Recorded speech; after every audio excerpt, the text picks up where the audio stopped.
Ang special sa pagtatanim ng pinya, bawat pinya na itatanim mo, bawat punuan, iisipin mo lang na itatanim ko ito. Siguradong may makakain ng mga tumatawag. Pineapple itself is a very delicate product. So, it takes a lot of attention to detail para you will get the best pineapple after 18 months.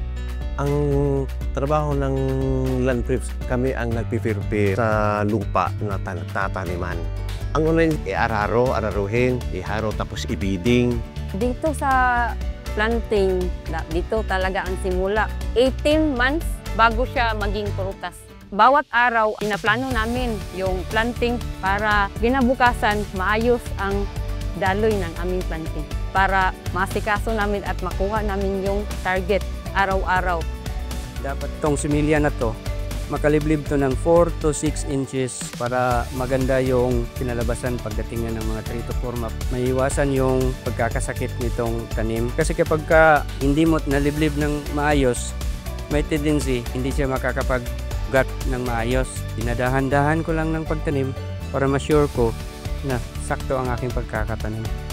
And you have to check it continuously. So, you are surrounded by people who is really committed to do the job. Yung love and care for the company, it's what brings them to execute quite well in the operation. This is a manually intensive operation. No? This is not run by a machine. So, you really need dedicated people. You know, yung may malaking malasakit sa kumpanya. These are 3 generations na. They're great grandfathers or maybe even great-grandparents started the operations in here. So there's a huge amount of legacy and pride coming from the first generation up to the third. And they don't want to break the family's legacy.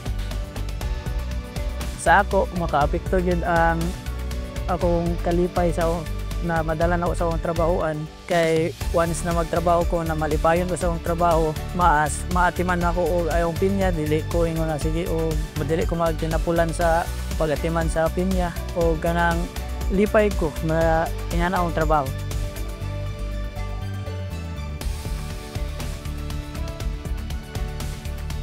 I am proud to be part of this team and have the opportunity to lead this operation.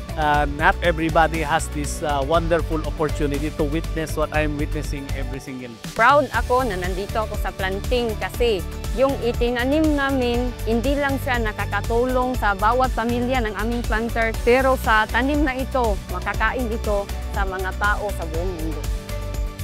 Ang tugbang aning ilang kahago, ang kalambuan man pod sa kumpanya, kalambuan sa among mga pamilya, kalambuan sa tanan nga nagpaluyo sa isig katawo namo, sa isig usa namo.